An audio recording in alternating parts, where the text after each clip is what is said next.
name is Shelley Pond, and I'm one of the storytelling teachers here at the South Mountain Community College. My story is a Slavic story about the ungrateful farmer. Long ago, there was a happy little Djadek. He was a pleasant little household spirit. He had lived with the same family in the same house for generation after generation.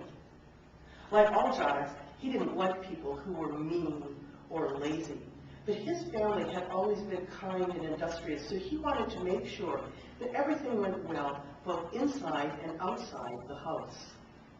Sometimes the family would look and they'd see a pile of firewood by the door.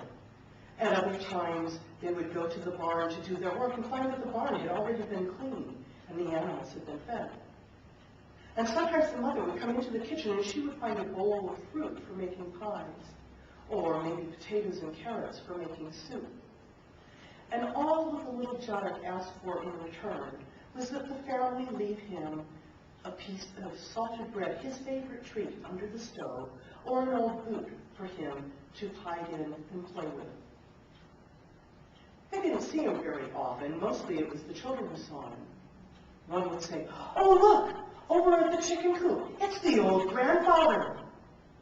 But they all knew that the old grandfather had passed away years before. And another child would say, "Oh, it's a puppy, it's a puppy." And another would say, "Oh, no, that's not a puppy. That's our old Djadek come to play." And sometimes they would see out in the fields.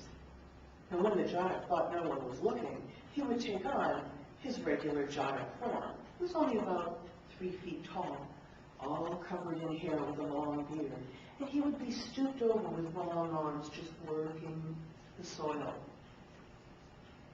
He spoke the same language as the rest of the family, but they didn't hear words very often. Most of the time, they would hear a little giggle. And they knew that their Djadek was happy.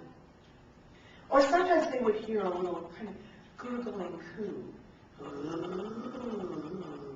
And they knew that he was content. No one liked to hear a low moaning sound, because then they were afraid that something bad might happen somewhere. As the years passed, the oldest son of the farm took over, Pavel.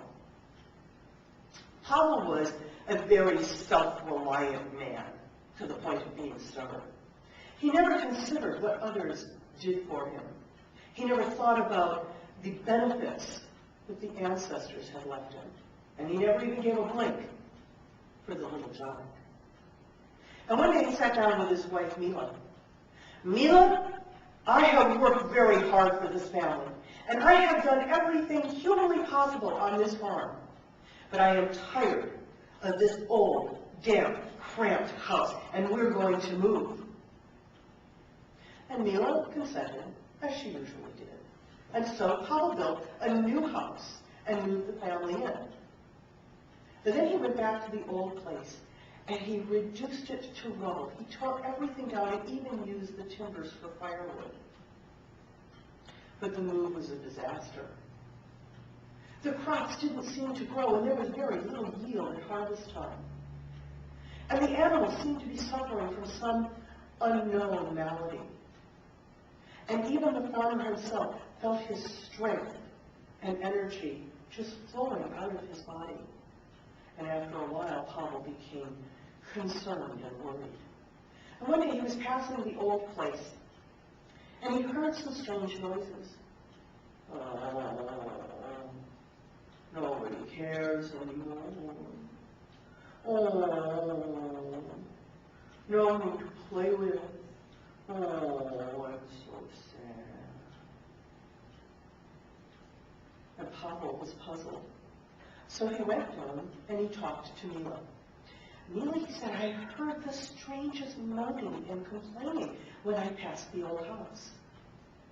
But Mila was a wise woman, and she remembered the Djadek that lived in her house when she was a child. "Pavel, I'll tell you what we should do. I want you to take a piece of salted bread and your oldest, best work boot to the old place. And tomorrow you fetch the boot back." And Pavel did exactly what Mila had told him. And from that day, everything changed. The crops grew tall.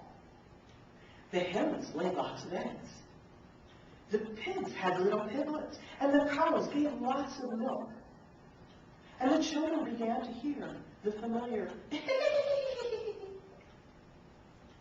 and the soothing and everyone was happy, including the little Djadek and the now grateful farmer.